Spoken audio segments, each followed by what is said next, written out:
Today's episode is brought to you by the Vegas Beer Guys and the Sounds in Cinema podcast. Everything sequel contains explicit language. And why the fudge not, you melon farmer? The Sylvester Stallone lover, like myself. We are in the bag. Tom Stewart of Lonesome Whistle Productions. Hello, Tom. Pain!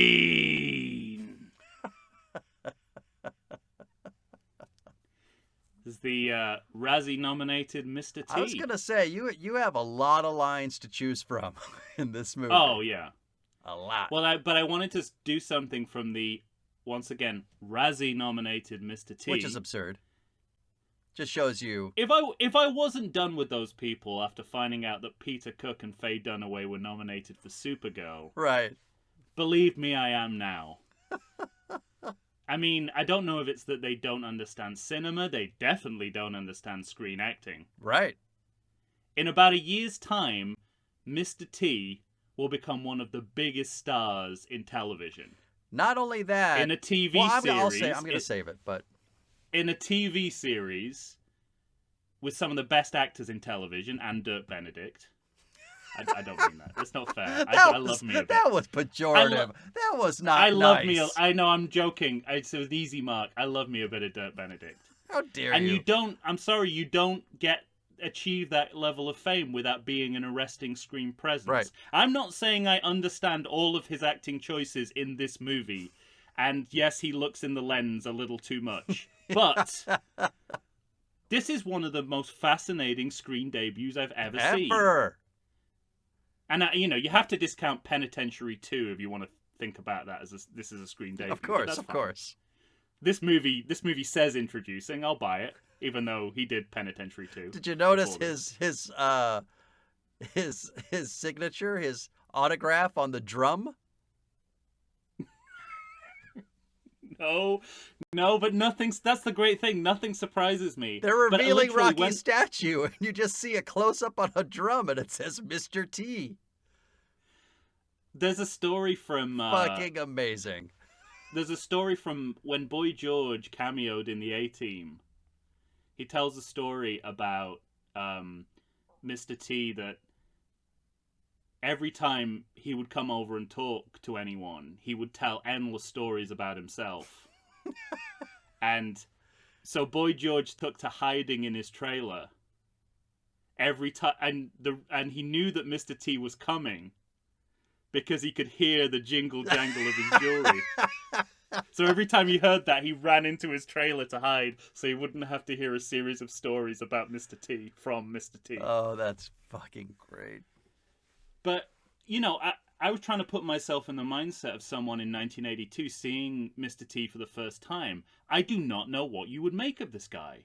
And I guess that's how Stallone felt when he cast him. Well, I mean, I could tell you that I think I was in the 4th grade when this movie came out, and that's how we felt. We were like, the bad guy's got a mohawk. He looks so fucking mean. Like we were so excited for this villain. He's wearing dream catchers on his ears. Yeah. What the fuck is going on?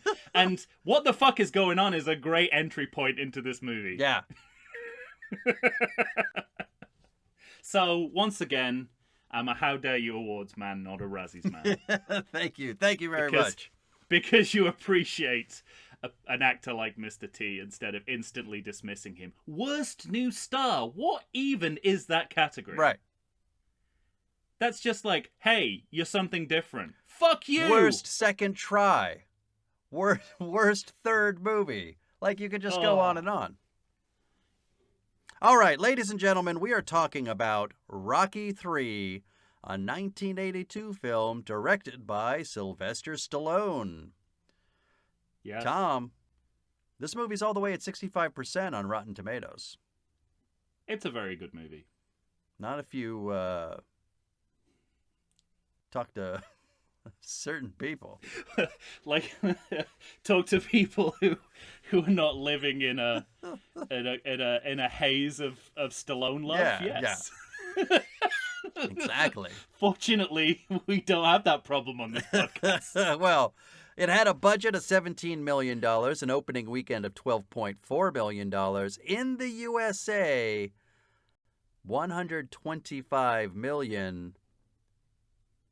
Oh, and in the world. So in the USA and the world, $125 million. Hmm. No wonder they kept making them. Right. Smash But I hit. will say this. I will say this feels like a new phase in the series, even more so than Rocky 2 did. Oh, absolutely. I feel like this is a springboard to go on and do other mad stuff. Yeah. In a way that Rocky 2, you know, like you have to, you either remake Rocky again or you make this kind of movie which says all bets are off. Right. We're going to do what we want from now on. It's Forever. going to be a weird ride every time. Until like they ride the roller coaster until it crashes in Rocky 5. It just flies off the rails. Yeah. And then Rocky Balboa is the salvage Final operation. Destination 3 style. But Didn't we like? No, isn't that the one we yeah, liked? it is. Isn't that our favorite But it one? does have a roller coaster going off the rails. Oh, I see. Okay. That's the crash. So, okay. What I find interesting about this movie is it really does sit in the middle of the Rocky series. And particularly between the first two movies and the fourth movie, and I don't mean just numerically. I mean, I don't mean just numerically either. what I mean is the look of the film Yeah. would seem to denote that he's still thinking about, gritty Philadelphia Mm.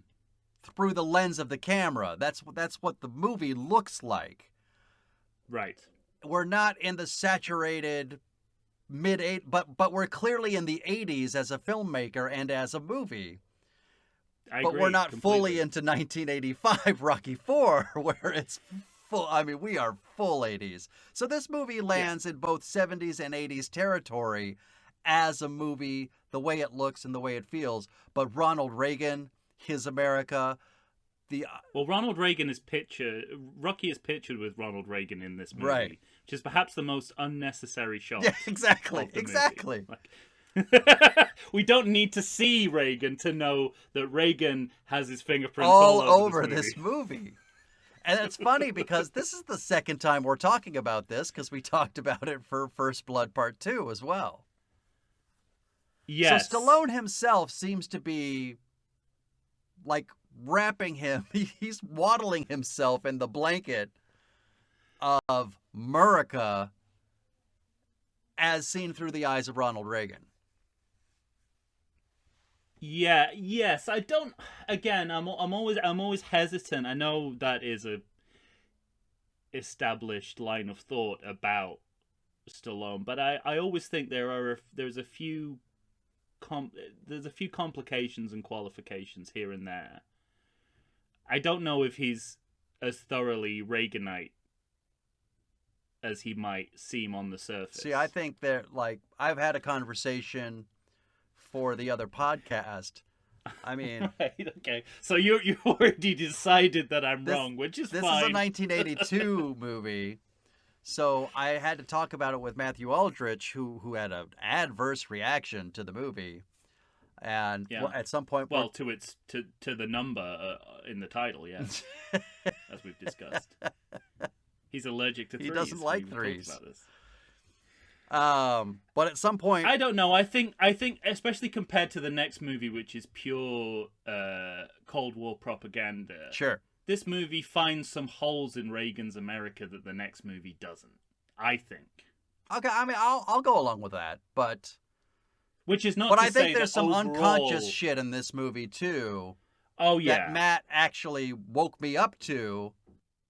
No, I it might be we might have different examples, but I guarantee you we're talking about the same stuff.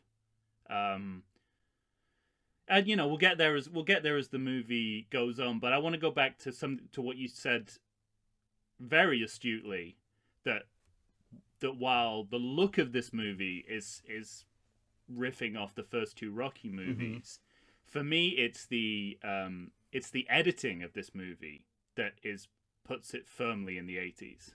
Yes. And that's partly about, and I think I made reference to this before, Stallone's competency as a filmmaker is also coming through here. You can tell he's learning the tricks of the trade when it comes to using montages and interfades and the pace of the way that the scenes open and close and a more faster pace. Forced zoom. That's partly about the forced zoom in on Mickey.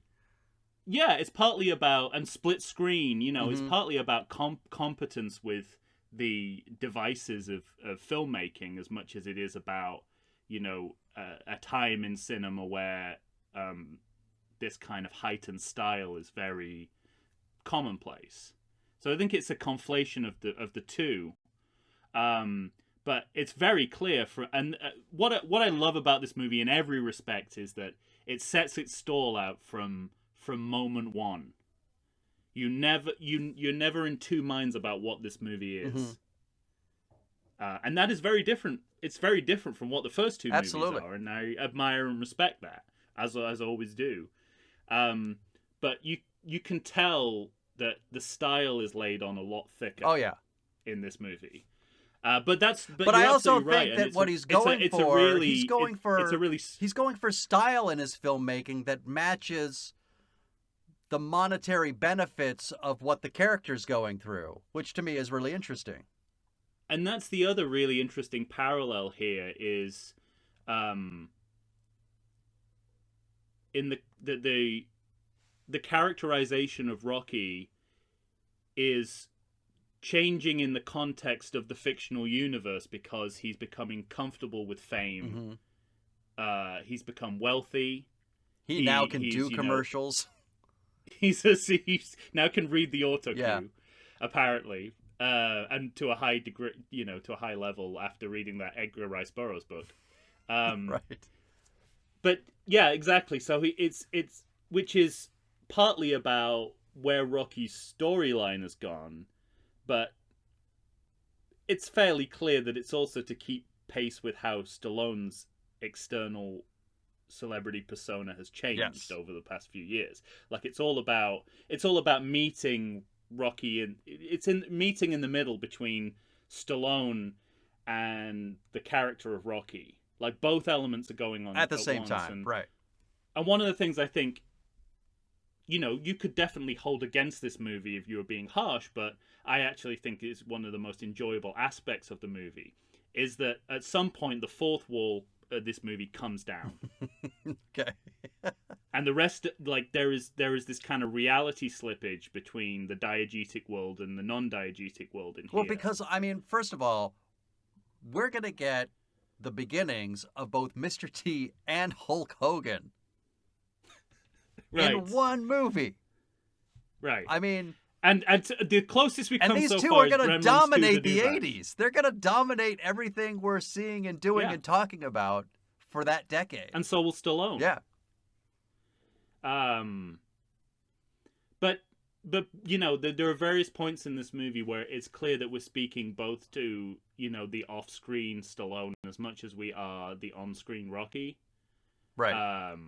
I mean, as soon as they're synonymous. They're one and the same almost. Well, at this point they are, but they haven't been before. And I sort of think this is where the line between the two breaks down the most. And I see this. This is a pleasure of the movie to me. This is not a criticism. I know some people could use that to attack the movie. I'm choosing not to because this movie, not only is it very clear that it's doing that, from the first montage, we see more of Stallone than we do of Rocky. Yeah, right.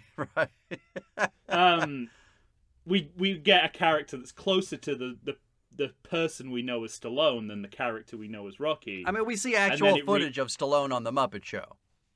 Right, exactly. Yeah. Exactly. And they do this 10 times over in the movie in various ways. A marching band within the movie plays the Rocky theme. Mm-hmm. There's this constant slippage and back and forth between the lives of Stallone and the life of Rocky. A real life statue of Sylvester Stallone as Rocky, standing in the movie as a statue of Rocky. we don't know what's real anymore in this movie. And that leads perfectly We're through the looking into glass the theme here, of the people. that leads perfectly into the theme of the movie, which is wrestling. A sport predicated on not knowing what's real and what's fake. And so for that to be the focal point of the movie, I think everything in this movie works well together. It's like theme, content, style, everything is on the same page. And I've said before, this to me is a wrestling movie, and the Hulk Hogan set piece at the beginning tells us how the rest of the movie dramatically is going to play out, and that is like a wrestling match. Mm-hmm. In every respect. And if you tune into that and think about nothing else, this may be one of the best movies you'll ever see. But you have to tune in, and that's it. You have to meet this. You have to meet the movie on a halfway. certain level, and then on that level, it's always going to work. If you're not willing to do that, you're going to have problems. But yeah, but the political stuff still rankles, and that's something that ages and dates worse than superficial elements like the sort of dated style elements of it. The dated political elements of it are very hard to take, especially when, as we've said before, none of these problems have in any way been addressed. Ever. Or, come anywhere close to being solved. And so, that aspect of it sucks, but this and the next movie are, to me, masterclasses in how you set generic expectations for a movie. And to do that in the middle of to do that in the middle of a franchise which is ostensibly about boxing. The next two movies aren't about boxing. So you've got a lot of challenges here about preparing the audience for what they're about to see. And I think both these movies handle it beautifully. Well, and so, starting at the top, the first thing you, literally out of the gates, of course you're going to have a wrap-up from Rocky 2. So you're going to see the ending fight. But not that meaty chunk that we used to. No, exactly. So it's going to... It's not only are you just really going to see the very end, but you're also going to see the getting up re-edited so that it takes not as long. Yes. So that we can get to him winning, so that we can go immediately into 80s music montage, so that we can set the stage of what his life is like right now. But the way you just phrased it makes me realize that the recap is also a montage. Yes. So we have a montage before we have the montage. Right. That is incredible. Well, between 3 and 4, yeah, like I said, Rocky 4 is literally 30% music montages, and the last half of the movie is 50%. It's interesting in regards to what you're saying about this being like a hybrid in many ways. This second opening montage. Normally we get two cold opens in the Rocky series. We get two opening montages, two cold open montages. There is character development, yes, and passage of time. Right. Like they serve a real narrative purpose. I don't feel that these are here for style alone. It's pure music video. But that's part of the thing that I love about Stallone himself. He really has a keen understanding of that. And everybody gives Rocky 4 a lot of shit, but the things that he does works. And we're going to get to that movie when we get to that movie, but I got lots to say on the subject. But to your point, yes, the music montage feels very 80s. We all know Survivor. Yeah, Eye of the Tiger. Exactly. But you're right in the sense of it does show a narrative purpose. It shows where he is in his life. It shows the number, we see him fighting many, many people. So that he's fought at least a half a dozen guys, and that takes time. So that there's a passage of time. You also know that the time, because up to this point, it's the time scale of the first two movies are continuous. Mm-hmm. So this is the first time lapse. So Right. you need to address it stylistically, which he does. Absolutely. And then you get Adrian becoming more glamorous, Paulie becoming more discontented and more of an alcoholic, Rocky easing into the world of celebrity. Clubber is introduced. Yeah, right. This is the first new character we've had in 2 movies. Yeah, exactly. It's a big deal. And But again, I'm handled gonna so call efficiently, Secret Tom. Smart Guy. It's really handled efficiently. It's beautifully done. It's efficiently done. I'm going to call Secret Smart Guy on the cine literacy side. This is a guy who saw Raging Bull and thought... he saw there's a very similar sequence in Raging Bull. Which is like the only color part of the movie where you sort of see a passage of time where you see like home footage interspersed with his fights. And I mean, the tone couldn't be more different, obviously. Right. There's very different movies. But clearly, he's looking around at what other movies in this genre are doing to tell the story. And making it his own. And doing, like... This movie's 20 minutes shorter than the previous 2 movies. Yeah. And a big part of that is because he's becoming slicker and more pacey in the way that not he's just that, but telling like the story. That's part of the 80s too. That's why the Yeah, it 80s are is. filled with so many music montages, because the movies themselves become a little bit slicker. So he's leaning And into then, that, you know, but it's- he's still got his foot on the other side too. And then you get, I mean, the highlight for me of every montage in this series is when it's like, what's like the key contrast going to be between the 2 fighters? Mm-hmm. And here, you get and again, this is a completely new concept that Rocky is, as we knew Creed to be, a commercial commodity. Yeah. And he's represented that way. And then Clubber Lang is represented as just raw animal power. Yeah. And then they use a split screen to do it. Right. Right, which we've not seen before, and we will see again. So it's using technology. It's the cutting edge of technology, cutting edge of film style, to tell the story, and like that's just filmmaking. Like, Why? Who wouldn't like this that? is not Come shallow. on. This is not frivolous. Nothing in this movie is as frivolous as it might seem on the surface. Once you enjoy it on a level of spectacle and style and entertainment, and when it's finished, you go, "Oh, that actually mattered a lot." Yeah, to me, there's substance underneath everything, that even the gloss of the character himself, because part of such a hook for this story is the idea of, once you, especially for an athlete, once you've made it to the top of the mountain for boxing, you can become complacent. Right.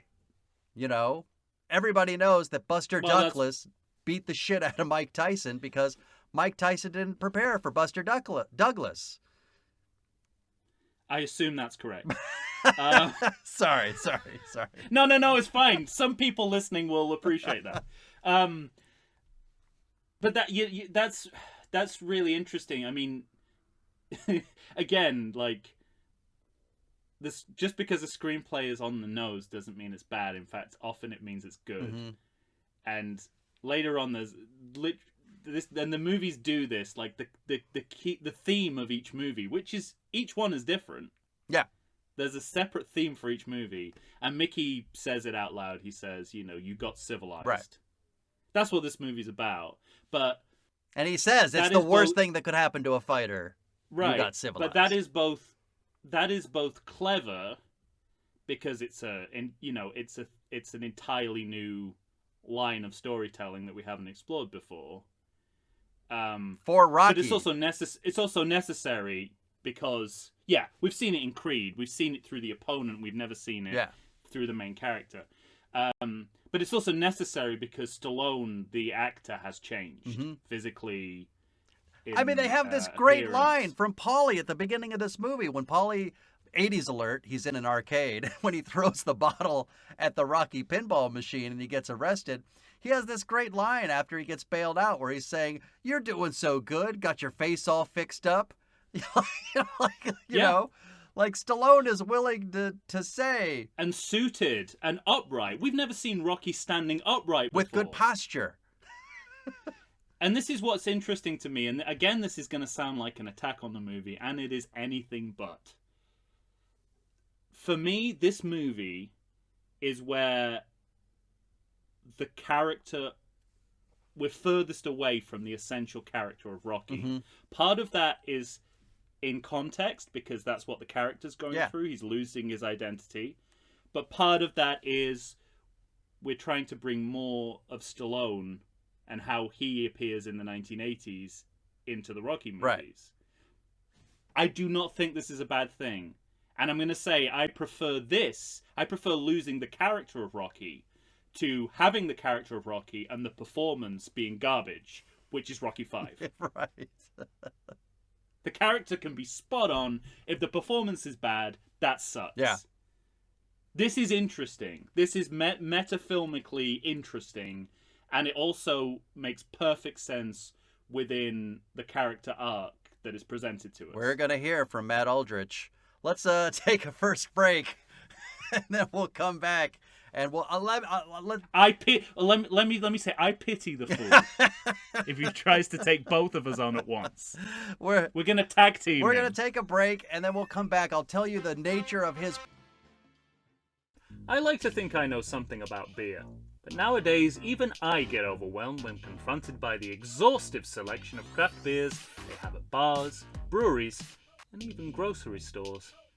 Back in the day you had one, maybe two craft beers to choose from, and if you were confused, you ordered a Guinness.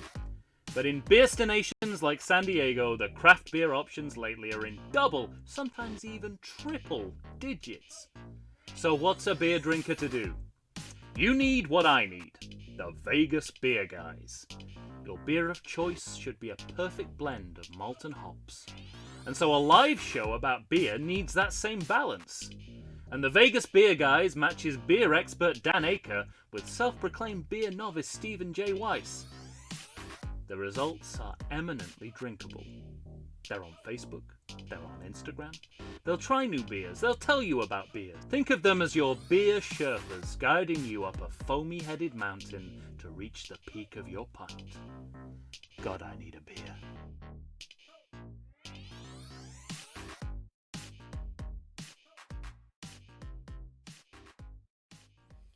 And we're back, ladies and gentlemen. Tom and I are here discussing the 1982 sequel, Rocky III. All right, Tom. By the way, I don't know if we mentioned this on our ranking episodes. Except for Rocky Balboa, I believe, like Stallone himself has given all of these movies like a measurement, like a score out of 10. Of course he has. And this one is 9 out of 10. Still. Yeah. When did he do that, though? I don't know when he did it. That's a fair question. I believe Rocky And what 2 did he give and Rocky Rocky 4 are 7.5. Rocky 5, 0. I think this might be out of date information, given what he said about Rocky 4 days ago. Right. Oh, he wanted to. He still thinks it's a 7.5, but he wanted to turn it into a 9. Probably is like I'm just thinking Stallone thoughts now, but that's interesting because the more I process these movies as individual movies, and that's been my huge problem. I've never been able to separate them from the kind of continuous reel of Rocky films. You're right. I think 3 and 4 are about equal. And how good they are, you mean? Yeah, they like. Okay. I put Rocky 4 lower, but I don't know. Like, they have the equal amount of problems, equal amount of charms. I don't... Which is interesting. I always felt Rocky 3 was better, but I don't know that it is that much better. No, it's 4. not. I know you think 4's better. I put 4 way up there. But they're both really impressive movies that impressed despite their obvious flaws, and I think that's why Yeah. I kind of see. That's why I've kind of pitched. Well, them so at the let me same ask you level. this: what do you think is this movie's biggest flaw? And like, let's keep it in the realm of the political stuff. Is that Okay, well that makes it easier. because that was Matt Aldrich's biggest problem? He thought that Okay. this was an incredibly racist movie. Yes. So I think Which I don't think he's wrong about. Like, no, he's Like, not wrong. you He's know. not wrong. So Clubber is a very problematic representation right. of an African American. That was It's really that's my Go biggest on. problem with the movie. So we're introduced to Apollo Creed, who is the enemy, yeah. but who is You took the words right out of my mouth. exceedingly charming. He is the exact example of a great champion. You know? And you'll know more about this than me, but as I understand it, Creed is a composite of several real life fighters. I mean, but he's Ali. the- He's Muhammad Ali. right. I was gonna say at least in the way he deals with the media, he's 100% Muhammad Ali. But Clubber Lang is too, because there was always an aspect of Muhammad Ali that the white.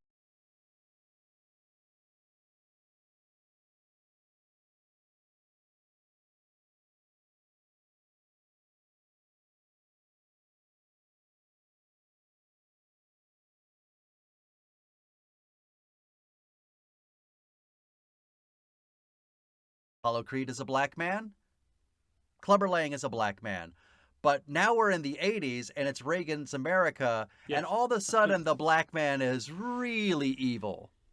We're He's literally saying, hey, Adrian, come down here and I'll have sex with you. You're like a real man. This You is know what a I mean? really. Like, By the way, this is a really poor excuse for a dialogue between two people, because as soon as I stop talking, you are saying the very thing that I am about to say. Okay? sorry, my bad. This is no. I'm not. This is not a problem. This is like when twins get together, Right. and it's just like one picks straight up from the other. We're starting to share sequel brain. Well, there's that, but I mean, I have these exact notes. I said literally, this is the note I have written. I don't even need to adapt it. The shift from Creed to Lang seems to be a shift from perspective on African Americans from Carter to Reagan. Exactly. I mean, that's it, Yeah. isn't it? It's like, so, but it's interesting, given that Ali is the model for, Creed. It's the quote unquote dark side of Muhammad Ali, his Nation of Islam membership, Mhm. his ability to his desire to just say F you whenever Right. protesting Vietnam, just say I don't care what your rules are. This is my belief. I'm not going. I mean, that great. And that quote takes where he courage. said, That's real courage. I'm not going to kill other people. I'm not going to go overseas and kill other people of color. And he's the way that Clubber's represented as a non-conforming political radical person of color, Mhm. and that is construed in entirely negative. Exactly. terms. It's construed completely as negative. And it's what makes that difficult is that in the wrestling version of this movie, he's the heel. Right. Exactly. So he doesn't. So in that dimension, he doesn't need to be rounded and developed. He actually needs to be as villainous as possible for the drama to work. And so, do you think that's a conscious choice from Stallone? 100%. Okay. Hulk Hogan's in this movie. There's a wrestling match that goes on for 15 minutes. Well, You don't and do I'll that. tell you- You don't do that in a movie that you're not trying to tell people is a wrestling movie. I'll tell you the thing that also where I give the movie a bit of a break is Stallone's at least it's smart enough, despite the fact that what you're describing as the villainous villain who has to be as villainous as possible, Yeah. like you would in a wrestling match. Exactly. But he's also smart enough to bring up race within the movie itself. Yes. through Paulie, because it's Paulie that has lines like, let's leave before they leave us for dead. There's no class in here. I don't like these people. He says, I don't like these people. He says, yep. And then it's Sylvester Stallone that says, well, maybe they don't like you, Paulie. His response is, what did I do to them? Which is so on the money for a bigot and a racist. Yes. To teach, but through that bigot and racist, teach the audience a little lesson about, yes, exactly, Paulie. What did you do to them? What did they do to you? So the movie's riding a very fine line here with Paulie, as you do with racist characters in anything. And it doesn't help that he says he's the voice of the unsilent majority in the next movie. Right. Because in some senses, as you're saying, his racism is clownish. Right. And then there's another part of you that thinks, is he dog whistling to the racists in the audience? Mm-hmm. But I have this same tension, I think, and we're skipping ahead, but we're talking about politics, so it's okay. Yeah. When they get to LA and, they're in the most impoverished part of section. Los Angeles that's filled with African Americans. But it's not. That's what struck me, and this is where I think again it's like this is where I see. Well, I guess I'm thinking of the boxing vision. gym, but that's when you get into the boxing gym.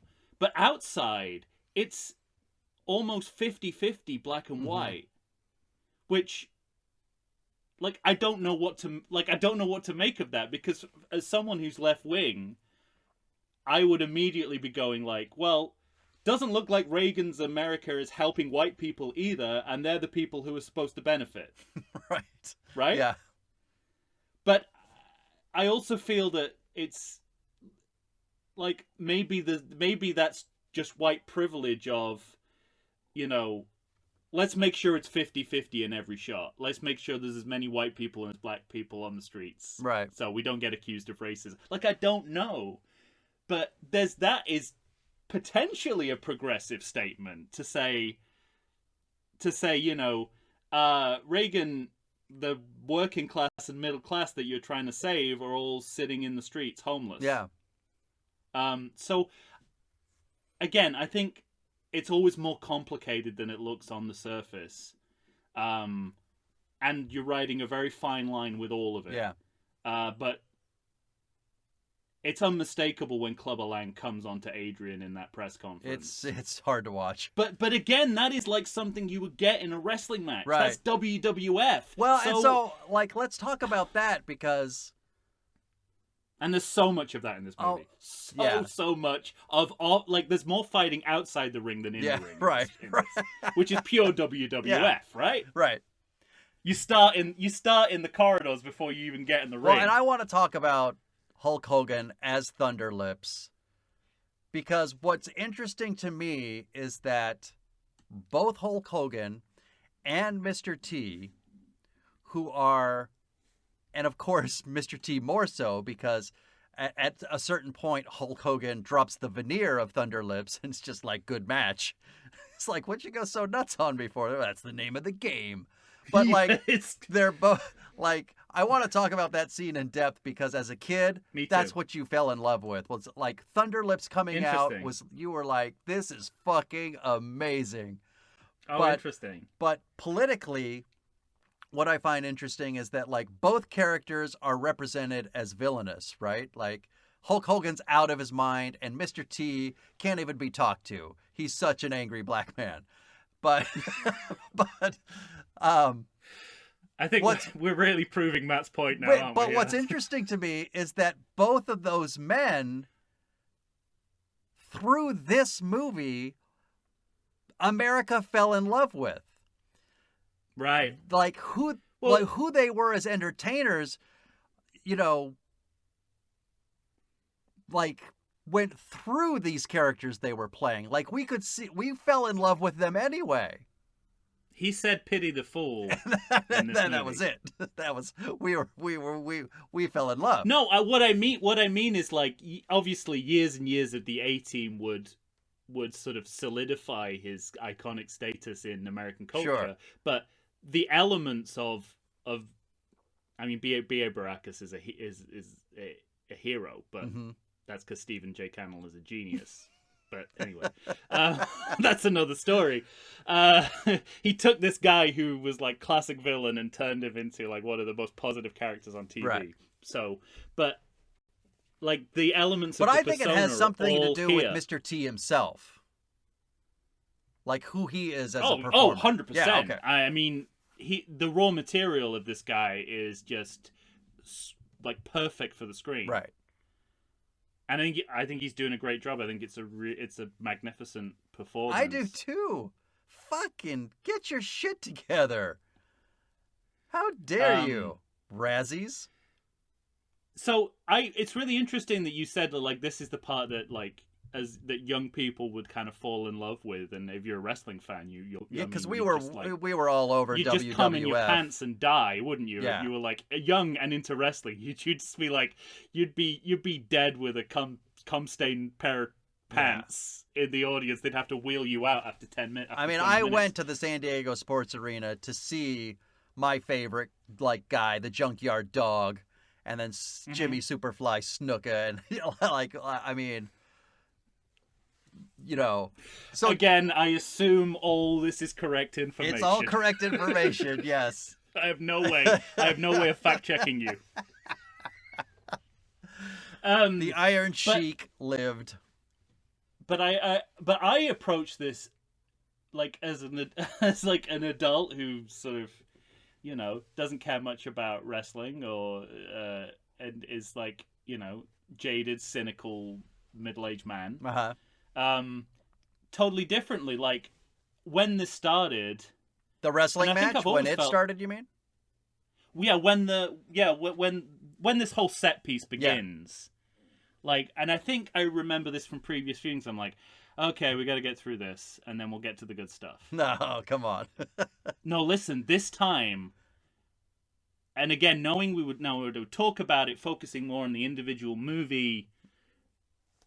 I was like, okay, here's Hulk Hogan again to remind us where we are in history, just like Gremlins 2: The New Batch. But then, and then I'm like, oh god, this takes such a long time. And but my mind shifted to, does this matter more than I think it does? And that was when, the light bulb above my head went off. I go, this is a wrestling movie. Yeah. This is we're spending so much time on this because this is a microcosm of the rest of the movie. Exactly. But it's not but I was sort of thinking like, oh, well, here's the first fight of the movie, and instead of like high stakes, Not including and drama, the we've got montages comedy we and already saw. entertainment. Yeah, we've got true. The first present tense fight we've seen, and all the fights in the montage as well. But I was like, oh, it's like this. You get everything you need to know about the rest of the movie Through this one. through watching this. Through this But lens. it's also but it's so entertaining. and I mean, we talked in the last episode about the jokes in all of these movies. oh, it's The great. jokes It's- in this movie are like, why are they carrying him? He's walking. Yeah. When Stallone goes down to give, his little cross on his, chest, Yeah. and Mickey says, I get nervous every time he does that. These are Well, great jokes. I would also add who would do this much for charity. Bob Hope would. And Mickey just agrees. It's like the comic patter hasn't suffered. But also, we're also at that stage where, I mean, this has got to be for modern era wrestling, like the parkour in Casino Royale or the bungee jumping in GoldenEye. It's Just like, the line. This is when it's sort of like, now it's mainstream. It's in a Rocky movie. Right. It's big. Just the line, the ultimate male versus the ultimate meatball. Like, my younger brother said that for years. Oh, speaking of things that people have been saying for years, for at least 35 to 40 years, Tom, I have been saying, I don't sweat you. Yeah. I have been saying the Paulie line, I don't sweat you, for decades. But again, I mean, like you said, that great moment where Hulk Hogan just, he's just like, that's part of the, Yeah. he just drops the character. He drops the which, veneer. it's also his best acting moment in any movie I've ever Exactly. seen him in. But it's like, oh, you're now in the frame of mind of everyone in this movie is playing a role, a la a wrestling match. Like, I get it. And again, it's about breaking the fourth wall. What's real? What's performed? It's all there.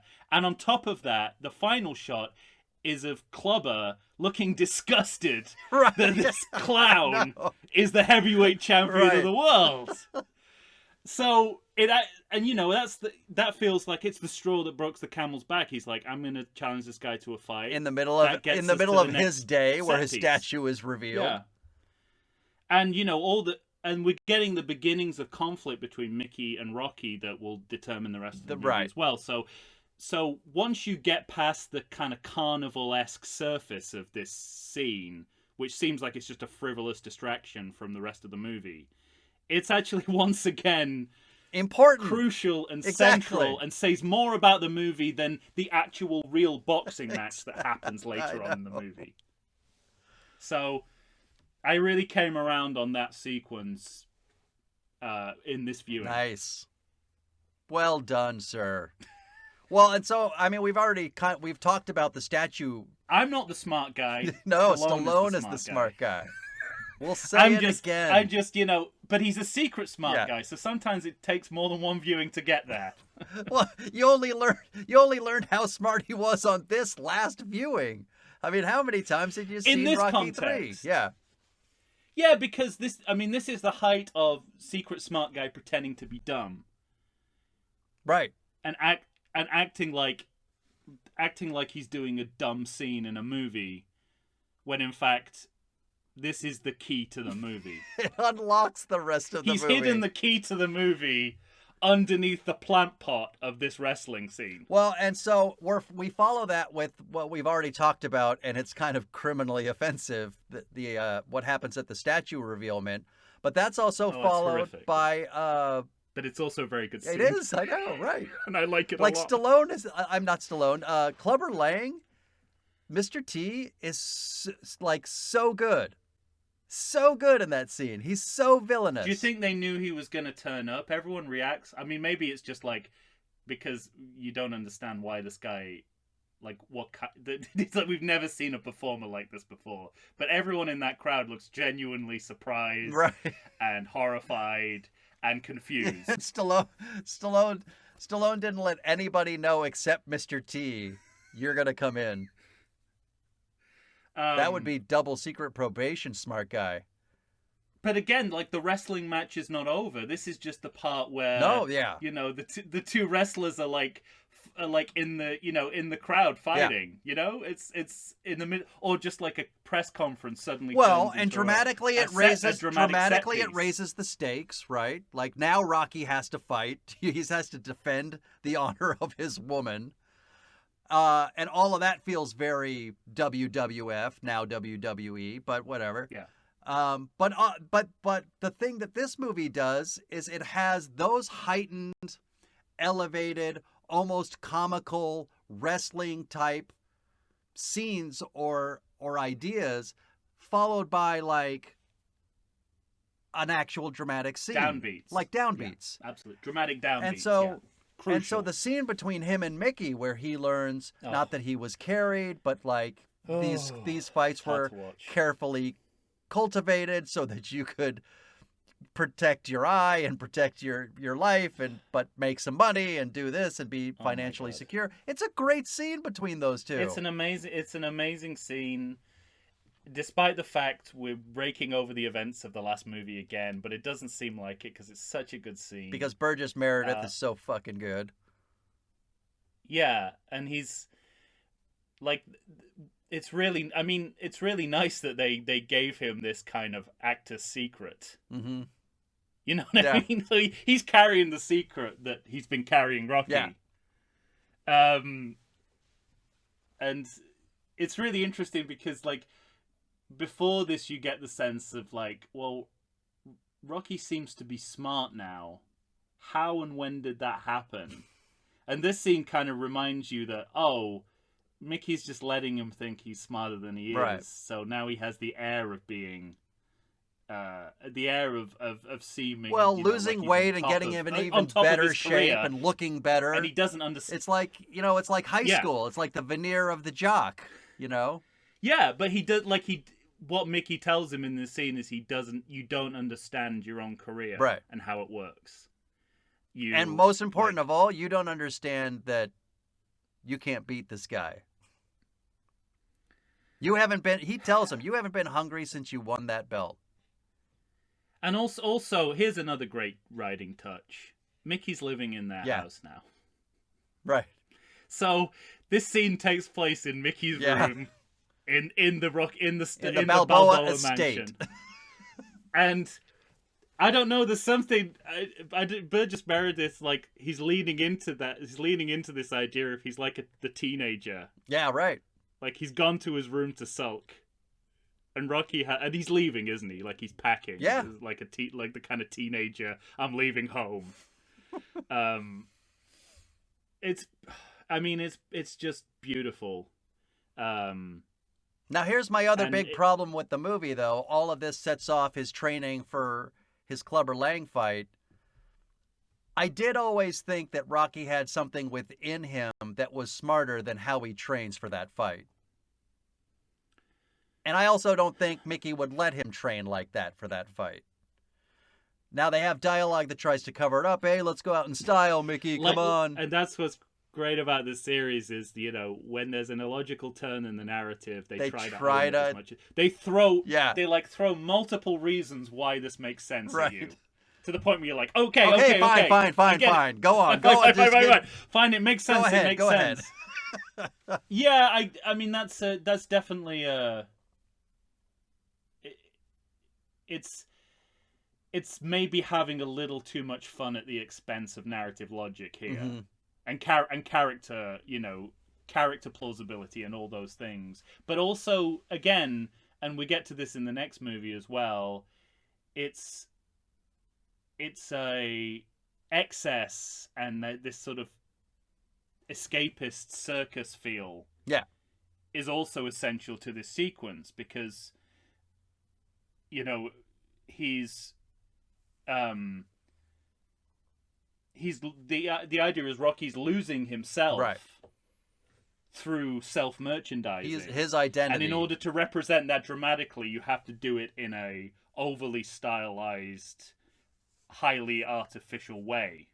So I can see, but I agree that that comes at the expense of the previous scene where exactly. It renders that scene moot, though, and I don't like too that. Much character flip-flopping for me. What's that? In the next two movies, there's too much character flip-flopping and resetting for me. There's a sense of people feel what they feel when it's convenient to the plot, and don't when it doesn't. Yeah, right. So that is definitely a victim of that. Do I enjoy this sequence immensely? Oh yeah. Do I love the fact that it starts with horses and it's a dog and pony show? Uh-huh. Yes. Would Orson Welles do it the same way? Probably. Not to give Stallone too much credit. I was going to say, boy, high praise for Sylvester Stallone. All right, let's take another break, and then we'll come back, and we'll finish up when we get back. How about? If you like podcasts like I do, boy, do I have a treat for you. You need to stay on target and check out the Sounds and Cinema podcast. Listen as your host, sound designer and music creator Tony Parham, and co-host, musical performer and sound lover Derek Hansen, D-Rock if you're nasty, and I am, discuss all things sound related to film, television, stage, and theatrical productions.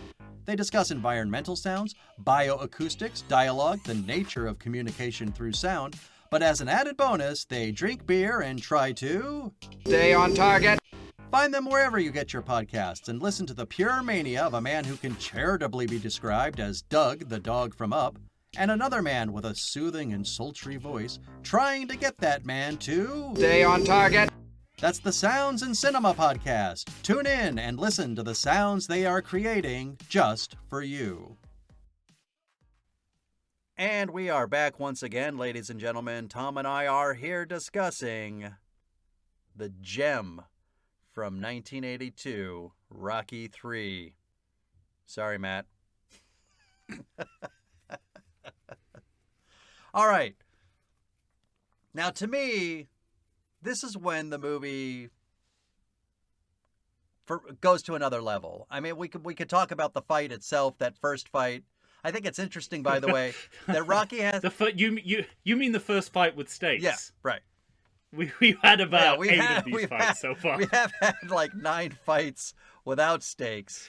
This is the first one that really matters. This is a big. There's only one fight in each of the first 2 movies, right? And we've gone to like 3 major fights with lots of like fight ellipses in between. Yes.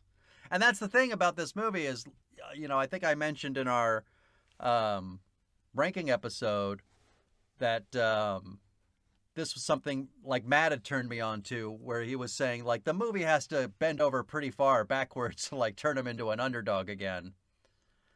And I don't know that he's completely. I don't think he's wrong about that, but I think it's interesting. Like it's all the way until Rocky IV before Rocky wins a fight for the first time. Rocky 1, lose to Creed. Rocky 2, finally beat Creed. Rocky 3, we're just going to jam it all into one shorter movie. He's going to lose once and win once. Interesting. He's always losing first and then winning. Yeah. He's always got to find greasy, fast lightning speed. It's interesting, that I like that idea of bending over backwards to turn him back into an underdog. But if you put it in context, this is the beginning in the series. For the next 2 films, we'll be playing a game of sequel inversion musical chairs. Mm-hmm. Everyone's archetype is constantly changing. Yeah. So, in the course of this movie, Creed becomes Mickey, and then Rocky becomes Creed, and then Lang becomes Rocky and Creed at the same time. Yeah, exactly. It's like, that's part of the deal for these next 2 movies, is that everyone is constantly swapping their original role for a new one that's replacing a role that has been left vacant by someone dying or and I was going to say, because movie. we're always talking about taking big swings in these movies, and killing Mickey is a big swing. Yeah, I'd say it's the beginning of a pattern of killing off characters before the actors themselves die. So I mean, he's at least we had this conversation off air about, in the back of my mind, Burgess Meredith dies in this movie because I thought maybe he's in ill health or he can't. Right. He's too infirm. 10 years later, grumpy old man. He's stealing the movie from under Walter Matthau and Jack Lemmon with his sexual innuendos. And when you're stealing a movie from Walter Matthau and Jack Lemmon, you're doing great work. Looks like he put the hot dog in the bun. It's colder than a witch's titty out here. So this is something that Stallone likes to do, and then later regrets if his recent statements about killing off Carl Weathers are anything to go by. But yes, I mean, it's some first major legacy character who dies and departs the series, and it won't be the last by a long shot. Did you notice, by the way, because I'm just seeing a note right now that shows I felt like I was seeing a lot more handheld work from the camera in this movie, and that shows a lack of privacy as well. I was always noticing, like, on this viewing, I was noticing lots of directorial touches that... I've got slow-mo punching, overhead shots, zooms and cuts, psycho sound again. Right. But that's in all of them. Well, I think he's developing the language here. Mm-hmm. I think it really elevates in this movie. But to me, the most impressive shot is at the beginning of this fight, which is, again, a pull from Orson Welles' Citizen Kane, where the camera descends through the rafters to the boxing ring, which happens. Not only does that happen in Citizen Kane, it happens at the exact moment when his wife, who he's turned into an opera singer before she's ready to do it, Yeah. is giving her first performance. So not only is it like a visual pull, it's a character. It's like a character pull too. narrative Yeah. pull. Secret smart guy strikes I'm telling again. you. And you know what's funny about that was like I noticed it too, because that's one of the lasting shots from Citizen Kane that I always remembered. Oh yeah, I mean it's the showstopper of the Yeah. movie, and you got the. I thought we were even going to see a couple of like stagehands pulling their noses. But it also sets up what's interesting about this fight. What makes it, I think, different from any other fight maybe in the series is it's a foregone conclusion that he's going to lose. Right. It's definitely the first time we've seen that. But everything about the way this is written, directed, acted is telling us that he's not going to win this fight. So it's a fight with no stakes, but that's the point.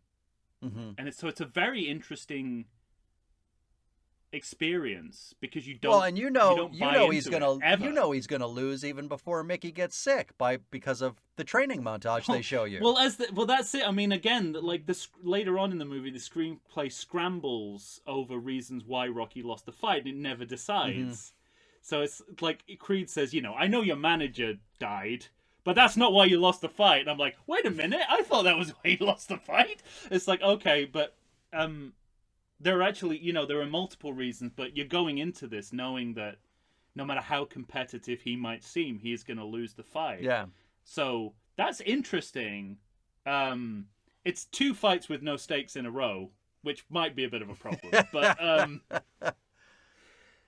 We've already established that first fight was the key to unlocking the rest of the movie and showing you what kind of movie we're in. So, and then you got Mickey dying in the changing room, which is unbelievably sad and beautiful, and some of the best melodrama in the and like a really great. I think it's a great moment of acting from Stallone. Yeah, it's what I call earned melodrama. Yeah. Like, it's ridiculous. That's a great turn of phrase. Earned melodrama. I love that. Like, as Mickey's dying, he tells him he won the fight, and it's like in abstract, it's like, oh, this is fucking ridiculous.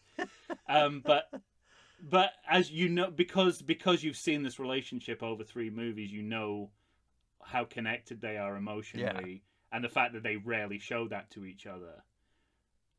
You're just like, oh, it reads as beautiful. Yeah.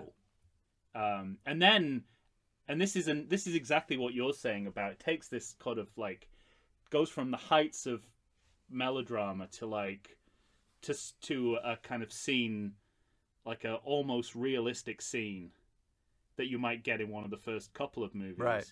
Is when he's being buried. Yeah.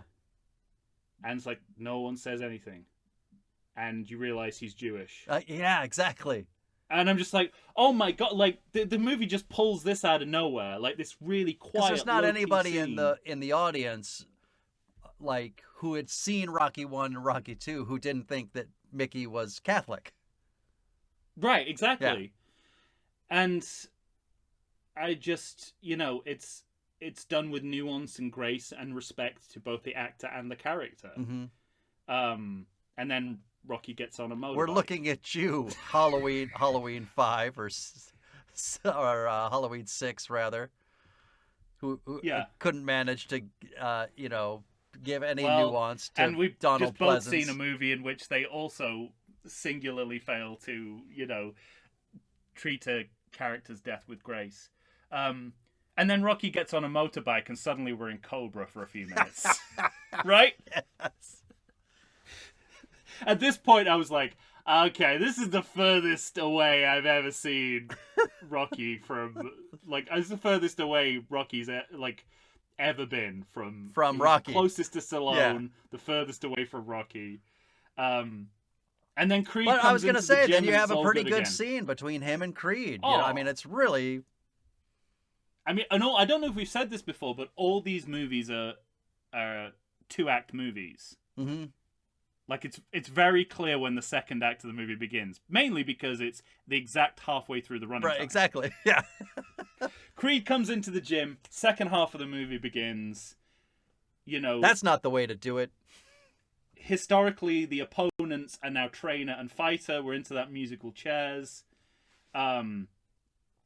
Creed says "Eye of the Tiger," which means that also exists in the diegesis of the movie as well as the being song the that we've soundtrack. been It's like, hearing for this whole It's like what's and then Paulie later on Paulie plays it on his Yeah. boombox. Of like, is this in the movie or outside the know, movie? Just exactly. tell me. But yeah, I mean, it's really everything from this point onwards with Creed and Rocky is great because it at least at this point never forgets that they are rivals. Mhm. It never softens the relationship between them or makes out that Creed is doing anything but acting in his own self-interest. Of course. I know, but in the next movie it's like they've been pals since birth. Well, but I think that's because of their experience through this movie. Yeah, they have to get through this. Yeah, exactly. They have to get... So it's Um, like everything that's in that movie is informed by this movie. Which Right, again, but it's that's also a good way in character this movie- development. That's Yeah. come on. I don't know if I agree. But it's okay because what it shows is this movie has not forgotten where it came from. Hmm. Even though it's a very, very different movie. And then there's racism for a bit. Yeah, we got We go... a sturdy spoonful of racism to get through. And if you don't know what's coming, if you don't know that racism's coming, Frank Stallone's version of Marvin Gaye's "What's Going On" Mhm. is gonna give you that sort of white privilege treating a African American subject matter feel. Polly will always be there to refer to jungle junk music, and you go, Jesus Christ, fuck. And another great line before their Reaganite reconciliation between Creed and Paulie, when Rocky leans in and says it takes about 6 years to get to know him. Yeah. Which is a great line, great joke. also because it's a great joke because it's also a meta-textual joke because, you know, it's been longer. It's been like 6 years since Right. since this franchise started. Again, you know, they're pushing plausibility by having. There's no reason why Adrian should be there. There's no reason why Paulie should be there. Right. Because that means But that both father and mother have left their child back in Philadelphia alone. And there's not even a robot to look Not after even a them. robot to take care of that kid. But I think it's, you know, even though they don't need to be there, really the second half of the movie boils down to Creed and Paulie battling for Rocky's soul. Right? Well, but it Is leads he- me to... Is he an elegant fighter or a street punk? Yeah. Is basically the rest of this movie. And it turns out he's a street punk, and Paulie was right all along, which is difficult because if Paulie's right about that, is he also right about all his racism? No, he's not completely right. He No. uses everything that Apollo teaches him to win the fight, but it also leads to, you know, there's this thing within him, like the burning desire isn't there, so you like he's not clicking into anything Apollo's saying. And Yeah. then I think I've alluded to in our ranking episode that this movie has one of my favorite scenes, and the scene for me is the fight with Adrian on the beach. Oh, interesting. I love that scene. I think that scene This was a is point for amazing. me where I referred to this as the weird beach scene. Really? Because Rocky, for me, doesn't feel like Rocky, and Adrian feels like Connie Corleone. Yeah, well, yeah, but to me... I know, and the script explains it. It says, how'd you get so tough? And she says, I live with a fighter. Right. But again, that's another sort of bending over backwards line. It's like, why are these guys not the guys we once knew? Because, well, I think that's what he's saying, though, with this movie. That's why we have the beginning montages. They've changed. He has become more complacent. And now his complacency has manifested itself into fear. For the first time in his life, he doesn't believe he can win. And it takes his wife, the person he's most connected to say, wake up. Like, just say it. Say what your problem is. And he finally says, I'm afraid. Like, I buy it more from the Rocky end than the Adrian end. I don't think the movie's doing enough to show us how Adrian's character has changed so much. Well, of course not, but well, that's why it's a weird scene. That's why I called it a weird beach scene. I get what you're saying. Like, why is Adrian emotionally stronger than Rocky now? Because she she lives with a fighter. They have the line that explains it all, Tom. Don't worry about it. I know, but just because they have because a lie doesn't mean it's true. But I mean, so what I've always taken from it is literally that her life living with Rocky has made her a stronger person because they feed off of each other. And so he's taken on her best qualities. She's taken on some of his qualities. I wish there was more in the movie to make that point. Okay, I'll fine. Let's talk about Carl Weathers' crop top. And back in the 80s, believe me, I knew when shorts were short. I really thought you were gonna say the montage was your favorite scene. The Rocky Creed training together montage was your favorite. Well, it's I mean dramatically, but that montage is like second to no montages. I mean, it's one of the best, right? It's great. I mean, it's pure muscle porn. Oh yeah. But the most appropriate use of slow motion I've ever seen. Exactly right. So I was going to ask you what you thought about that slow motion. Because for two reasons. Happy. Let me let me break this down. Okay. So first of all, it adds to the muscle porn. You get to see those muscles really kind of, gyrating when they're moving in the slow motion. Mm-hmm. Also, those two guys are moving so fast that in slow-mo, they're at normal speed. So you're using slow-mo to show how fast they're going. Smart use of slow motion from a secret smart guy. And, throughout this, and this is why, it's not that it's not because these are montages that they're so good. It's because these guys are pushing themselves harder than they've ever done before. Right. And each movie, they seem to find new ways to, test their bodies. Mm-hmm. And the only problem with it is he doesn't stay in that crop top for the whole sequence. He's only has the crop top in the false start, like when they run, and Rocky just stops. Yeah, it's just and then he changes into normal clothes. And I wish he was in the crop top throughout this. And I bet the female and gay contingent of the audience would be the same. I was gonna say, just ask Lady Chu how much she likes it, because she. Well, and her love of Carl Weathers I want to see bountiful. I want to see those abs. Yeah, right. Right. That's what this muscle porn. What do you think I'm watching this for? So it's just, again, I mean, we're 3 montages in already, aren't we? Yeah, oh yeah, easy. This is really, maybe 4. This shouldn't be as standout as it is, but it really is. And then we get Mr. T looking into the lens and saying, "Pain." His prediction. What is your prediction for the fight? My prediction? Pain. One of the great lines. And again, this is this is another different take on the sort of showstopper fight. Well, because it's only 3 rounds. So there, and I've alluded to real fights before. Sure. This I think this fight keys into several fights. One is clearly Sugar Ray Leonard and Roberto Duran, because Sugar Ray lost his first fight to him and then came back and vexed him so much with his fighting style that Duran literally quit the fight. That's the No Mas fight.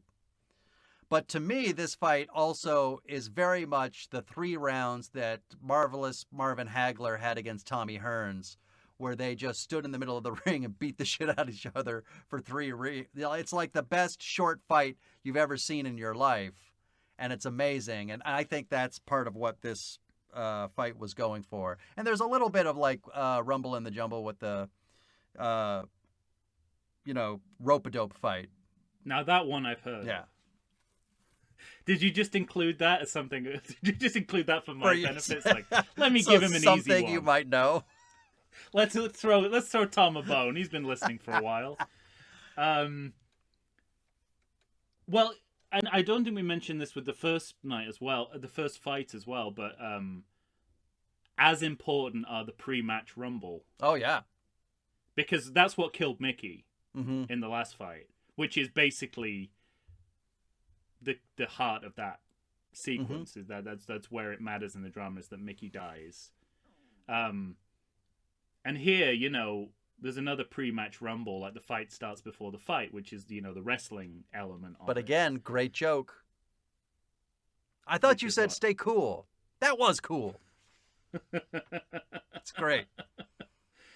And I think, you know, you're right. We've seen this in the fights before, but for some reason, the soundscape of the punches and the blocked hearing really puts this set piece over for me. Mhm. As well as seeing these two incredible, you know, athletes in their prime go at each Right. other. It's kind of it's funny, like, what I just picked out some of what Well, and the commentators say. editing of the ducks and the dodges, and I mean, it's visceral. But there's something interesting dramatically going on in the ring as well, with the sort of the Creed, Paulie, Rocky triangle. Yeah. When Apollo kisses Paulie. Right, so he has this kind of Reaganite reconciliation with the racist guy. It's like, look, we can all get along in Reagan's America without compromising, you know, Yeah, exactly. any of our racism. But this is a departure too, because Rocky always won fights by following Mickey's strategy. Right. Whereas here, Creed's strategy is flawed, and he breaks from it because he senses something in the fight Mm-hmm. about Clubber. Something psychologically he can use against Clubber that Creed doesn't understand, but Paulie instinctively understands what he's doing. Right.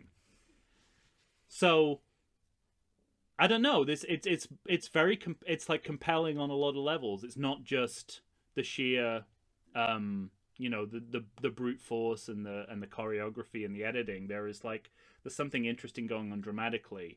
It does undermine Creed a little bit. Well, yeah, and so if going back to the race idea, you have like the black man has to become subservient to you the put it white that man way. and try and Yeah. build him back up and like rebuild him, and then the white man ignores the black man, does his own thing to become champion again. So Yeah, there's that element. I think just as a character again, like, you know, Stallone is a secret smart guy, but Rocky isn't. mhm. And I think this is Stallone in the ring, because he's outwitting Lang, Right.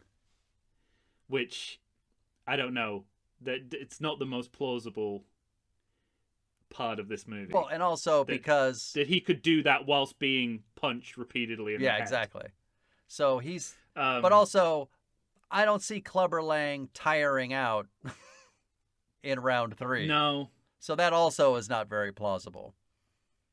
that is true. And you know, they go to great pains. I actually said, after all the kind of absurdity of this movie, this was the part I thought had gone too far.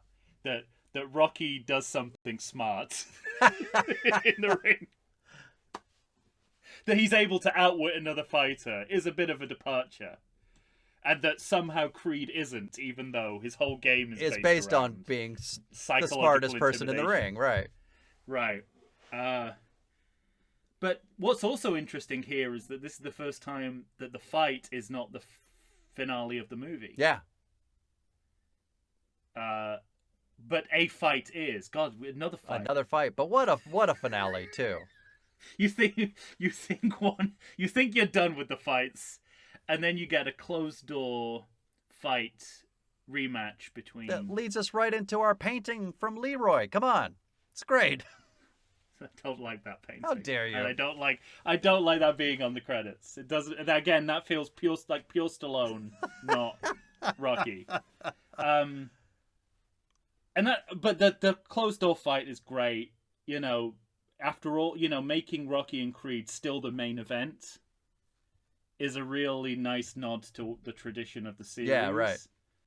The fact that it's the first time we've ended after the title bout, it's a totally new dimension to the film, and speaks to the fact that, you know, this movie has upped the ante with having multiple fights instead of one fight. Spread the fights like butter across the movie. And it ends on a cliffhanger. Yeah. Which is new. A cliffhanger that will never be resolved. Well, and every time I see it... Which is pure David Lynch to me. Secret smart guy. Well, and every time I see but it... you assume you'll find out in the next movie, right? Yeah. When you're watching this? Every time I see it, my first thought is... I mean, they both must have just crumbled to the floor, because they're both right on each other's chins. It just looks like a terrible act of violence that both of them had to go through.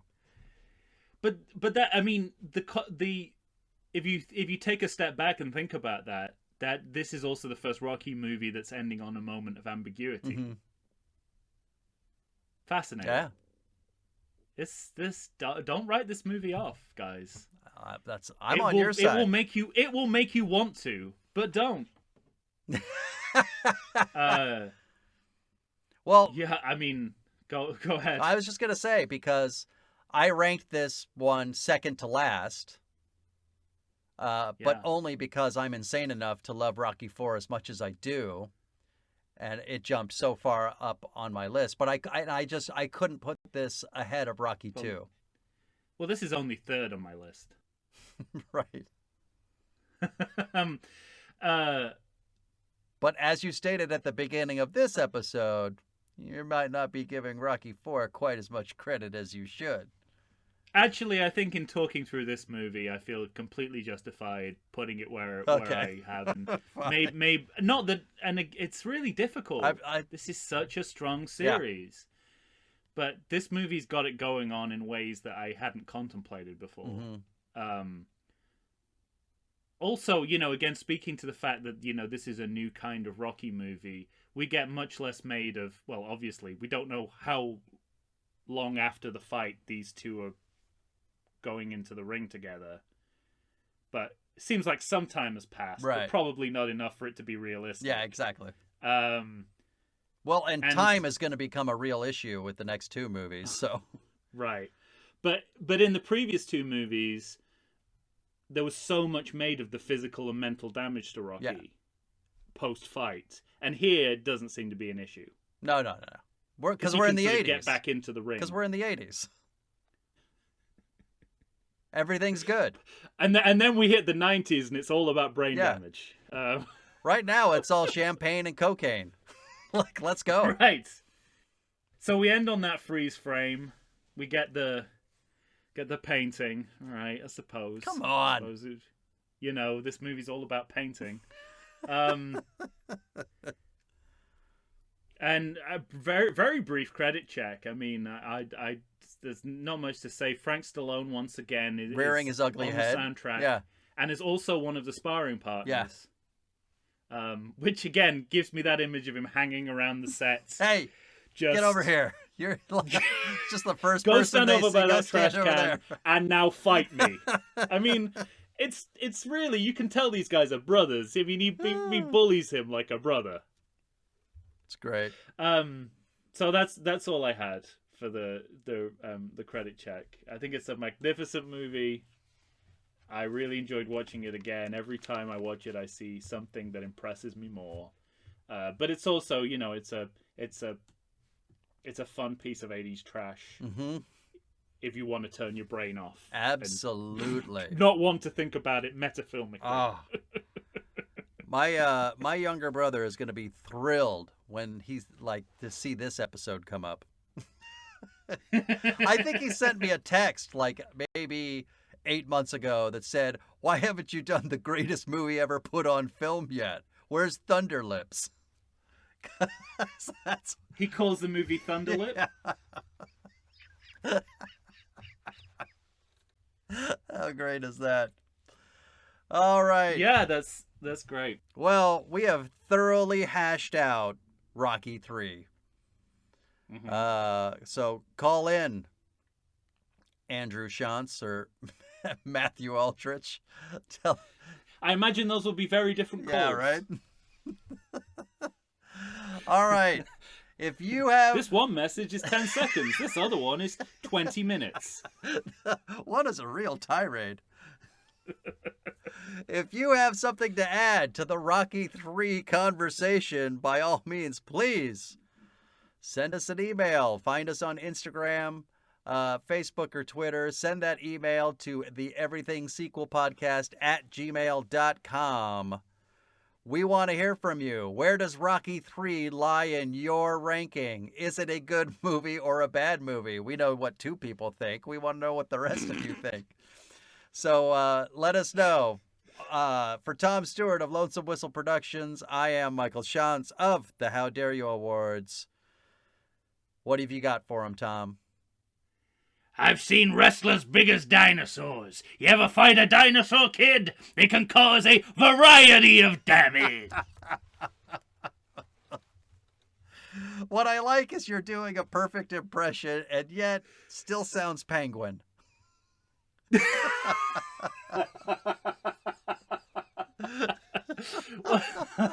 All the Burgess Meredith